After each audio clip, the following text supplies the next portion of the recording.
Amis internautes, salut. Alors, dois-je fuir la frustration? Dois-je m'éloigner des personnes qui me disent des choses qui me frustrent, qui me disent des choses qui me touchent dans mon fort intérieur? La question, c'est littéralement non.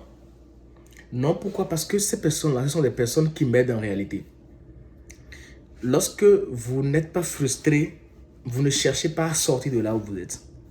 Lorsque vous n'êtes pas frustré, vous vous contentez du peu que vous avez. Comme le disent les Togolais, et quelque chose, ils ont une manière de parler là, via dit quelque chose comme ça. C'est une manière de dire, je me contente du peu que j'ai et je ne travaille pas pour aller au-delà. Et ça, c'est une personne qui se plaît en fait dans le peu qu'elle a et n'a pas été frustrée à plusieurs reprises. Lorsque tu n'as pas des frères et sœurs, tu n'as pas des parents, tu n'as pas de l'entourage, tu n'as pas de choses qui te frustrent, tu n'as pas de choses qui t'embêtent sérieusement, tu ne cherches pas à sortir. Tu ne cherches pas à développer d'autres capacités. Voyez l'histoire du papillon. Lorsque le papillon doit sortir de son cocon, il travaille, il fait des efforts jusqu'à ce que ses ailes se déploient et c'est ça qui l'amène à sortir du cocon. Le jour où quelqu'un vient l'aider avec un truc pour sortir, à ouvrir le cocon, pour l'aider à sortir, ses ailes n'arrivent pas à lui permettre de s'envoler. Il n'arrive pas à déployer ses ailes. C'est exactement ça le rôle des frustrations. C'est exactement ça ce pourquoi parfois j'embête certaines personnes. Je dis, parce que si vous ne trouvez personne, si on vous parle dans un séminaire, dans une conférence et que vous n'êtes pas touché en vous, ça veut dire que vous aurez gaspillé en fait votre argent. Ça veut dire que vous aurez gaspillé votre argent parce que vous seriez allé à un endroit où on a passé du temps à vous caresser dans le sens du poil. Ne cherchez pas les personnes qui valident les conneries dans lesquelles vous êtes. Non. Il fut un temps, j'ai été sérieusement, à titre personnel, embêté par certaines personnes qui je peux appeler mes coachs. Je voudrais faire un coucou spécial aux coachs de Donatien Zoumeno qui parfois ne lésinent pas pour me tirer dessus. Et cela m'a aidé, d'une manière ou d'une autre, à pouvoir m'amener à sortir de ma situation, du fait que je me plais dans ma situation et je n'utilise pas les outils que j'avais à ma disposition. Une personne qui n'utilise pas les outils qu'il a à sa disposition et cherche des solutions miraculeuses à gauche, à droite, c'est une personne qui n'a pas reçu suffisamment de stress, comment on appelle, suffisamment d'embêtement en fait, qui n'a pas reçu suffisamment de frustration. Oui. Le coaching en lui-même commence lorsqu'une personne dit merde, je n'en peux plus. Quand une personne en arrive à dire je n'en peux plus, je cherche une solution. En ce moment, cette personne-là est coachable. Parce qu'en ce moment, elle est ouverte à utiliser tous les outils que vous allez lui donner.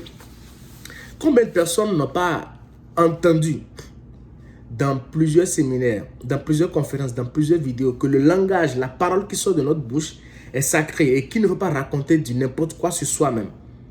Mais allez voir dans leur vie de tous les jours ce qu'ils disent sur eux-mêmes et voyez leurs résultats. C'est parce qu'ils n'ont pas encore fini de manger les difficultés, les problèmes liés à leurs paroles, qu'ils n'ont pas encore changé leur langage.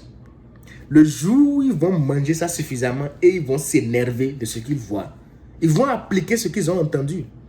Il y a des gens qui sortent de l'argent pour faire des séminaires, des millions, qui sortent des dizaines de milliers de francs pour acheter des livres, pour écouter des vidéos sur YouTube et ainsi de suite, écouter ce genre de vidéos, mais qui après n'appliquent rien, se contentent de dire « Waouh, c'était intéressant, waouh, ok, mais et après ?» Quelque chose n'a de valeur que lorsque vous l'utilisez. Une personne qui a une information et qui ne l'utilise pas est exactement égale à une personne qui n'a pas l'information. Une personne qui a une information et qui ne l'utilise pas est exactement égale à une personne qui n'a pas l'information. On te dit chaque fois que tu te réveilles, dis par exemple quelque chose de très banal, tous les jours à tout point de vue je vais de mieux en mieux. D'accord? Ou bien j'abandonne ma nature humaine et je réclame ma nature divine. Je suis désormais un être divin. C'est ça qui est difficile pour certaines personnes à répéter. Ça, c'est déjà difficile pour certaines personnes à répéter. Et on cherche d'autres solutions miraculeuses. Et donc, on tombe dans des mains des personnes indélicates qui nous prennent de l'argent pour rien et nous enfoncent encore dans la situation dans laquelle nous sommes. Et après, on vient dire, oh, j'ai déjà dépensé plusieurs choses, je suis allé à gauche, je suis allé à droite. Qui t'a dit d'aller à gauche et à droite? On t'a proposé une solution, tu l'as utilisée 2 semaines. Et c'est ça qui est marrant en fait. Des gens utilisent le chemin pendant 2 semaines et veulent un miracle. Des gens utilisent une partie de l'information et veulent un miracle. Des gens se contentent de chercher des miracles un peu partout. Vous n'en aurez pas. Parce que le seul miracle qui existe, c'est vous-même qui le créez.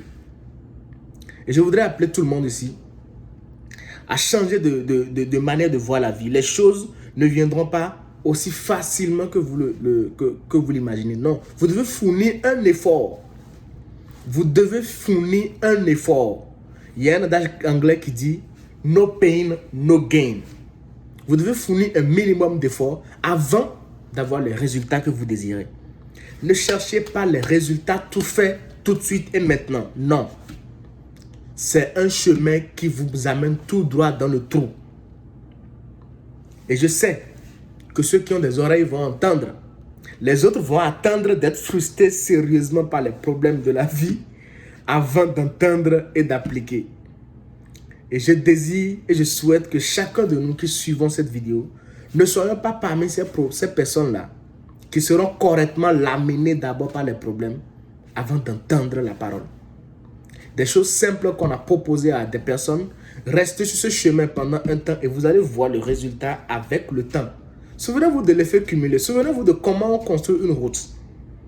Regardez les routes. Je vais parler du cas de chacun dans nos pays. Regardez comment les routes ont été faites. Il faut d'abord déblayer. Il faut d'abord passer et faire, comment on appelle, le remplissage. Il faut d'abord passer la première couche de goudron, attendre un peu et après passer la deuxième couche de goudron et ainsi de suite. Jusqu'à ce que la route soit ouverte au public. C'est exactement ça. Vous n'avez pas encore enlevé les ordures et vous voulez maintenant bâtir la route. Non. Cette route que vous allez bâtir en mettant directement le goudron sur les ordures qui sont là ne va pas tarder à se dégrader. C'est ça en fait. Construisons progressivement. Construisons dans la patience et suivons le chemin qui nous a été tracé. Suivons le chemin, si nous croyons réellement en ce chemin, suivons-le. Suivons-le, restons dans la dynamique. N'allons pas de gauche à droite, de devant à derrière. Non. Non. Soyons stricts et soyons disciplinés dans ce que nous faisons. Et le résultat sera au bout du rouleau. Je vous aime.